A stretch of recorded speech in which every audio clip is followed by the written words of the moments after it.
volta para contar para você algumas histórias, alguns fatos que ao longo da minha trajetória enquanto professor, enquanto pedagogo e diretor de escola, tem marcado a minha vida em relação à maneira como nós devemos tratar e cuidar das pessoas, no caso, os nossos alunos.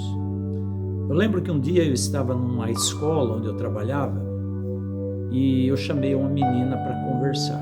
Uma adolescente, estava no 8º ano, e essa adolescente tinha um histórico de dormir em sala de aula. Os professores todos reclamavam que ela dormia em sala de aula, por isso o aproveitamento dela era bem baixo, era bem comprometido. Eu chamei essa garota e, conversando com ela ali na hora do intervalo, eu perguntei para ela: escuta, o que acontece com você que você dorme na sala de aula? Ela disse: professor, eu durmo muito tarde, eu não consigo acordar de manhã e quando eu acordo eu ainda continuo com sono. E eu perguntei para ela: e a sua mãe? Ela não fala nada de você dormir de tarde? Ela não te dá bronca? Ela não briga com você? E ela disse assim: professor, eu não tenho mãe. Como assim? O que aconteceu com a sua mãe? Ela disse: a minha mãe morreu decapitada. E eu fiquei pensando nos dramas que normalmente estão por trás daqueles atos que nós, professores, direção, equipe pedagógica, consideramos como atos de indisciplina.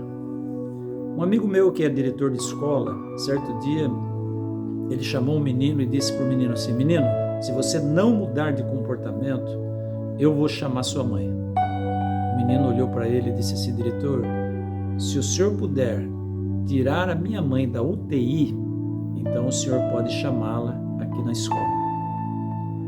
Sabe, meu querido colega, professor, diretor, pedagogo, supervisor, orientador, você que trabalha na escola, seja em qual departamento for, qual seja a sua função, nós precisamos olhar o aluno como um ser humano que também tem os seus problemas. Eu digo isso porque às vezes nós temos aquela tendência a pensar que crianças, adolescentes não têm problemas para resolver. Afinal de contas, nós pensamos, ele não tem conta para pagar, ele não trabalha, a vida dele é só estudar, ele vive para o estudo, então ele não tem problema. Pelo contrário, ele tem sim. E muitos têm muitos problemas, até mesmo maiores do que os nossos problemas de adultos. Eu escrevi um livro, certa ocasião, chamado O Diamante e o Joalheiro. Escrevi em parceria com a minha esposa. Eu quero compartilhar uma história desse livro por achar que é pertinente para esse momento. A história da Bia. A Bia era uma menina de 6, 7 anos de idade, vivendo na capital de São Paulo, na década de 1960, quando a tragédia familiar veio na sua vida. A Bia viu o seu pai matando um homem. E ela, na sua cabecinha de criança, não entendia muito bem o porquê daquelas coisas estarem acontecendo na sua vida. O pai foi preso no Carandiru, ficou lá 2 anos, e a Bia se tornou uma garota rebelde, uma garota briguenta, uma garota que não tinha medo de nada e de ninguém. E por conta disso, de ser rebelde e briguenta, a Bia começou a ser expulsa de um colégio para o outro. E todo colégio que ela ia, ela brigava, ela batia, ela apanhava, ela enfrentava professores, funcionários e colegas. E ela não se fixava em nenhum colégio, mas era uma menina muito inteligente.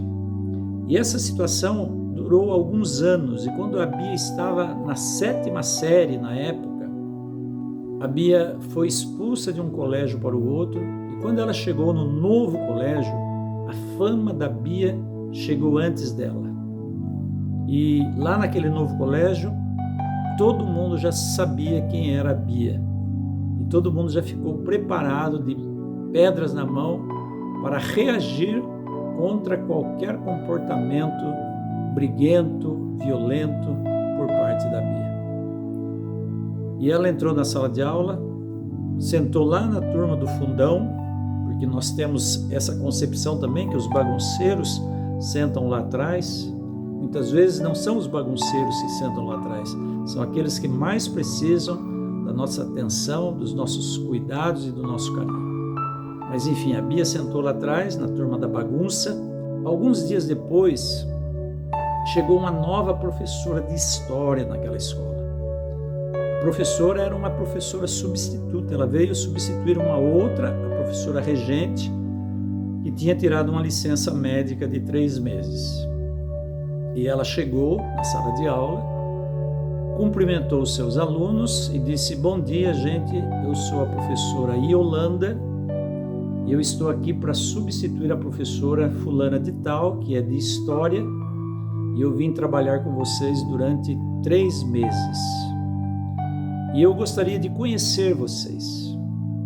E ela foi então de carteira em carteira perguntando o nome de cada aluno. E quando ela foi chegando lá atrás, na carteira da Bia, a Bia queria se esconder, ela queria sumir, queria ficar embaixo da carteira e não ter que responder as perguntas da professora.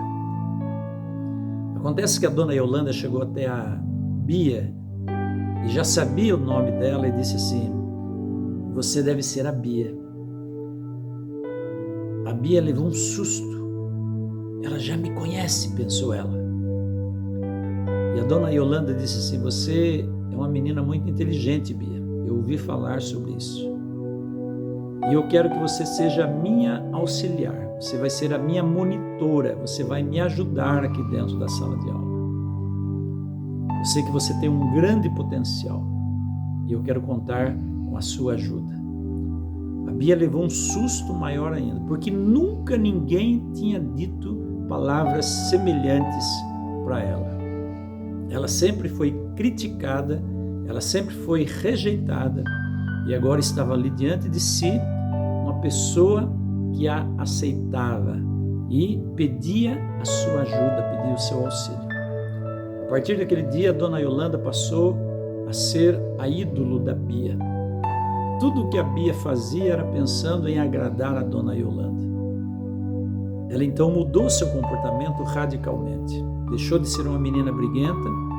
Lógico, isso foi um processo que demorou um pouco, mas a Bia estava agora no caminho certo. E os 3 meses se passaram. A dona Yolanda precisou ir embora. Mas as marcas que ela deixou na vida e no coração da Bia ficaram para sempre. A Bia mudou o seu comportamento, porque ela pensava: quando eu crescer, eu quero ser igual a dona Yolanda. E esse pensamento passou a direcionar a vida da Bia, passou a ser o objetivo de vida dela. Quando eu crescer, eu quero ser igual a dona Yolanda.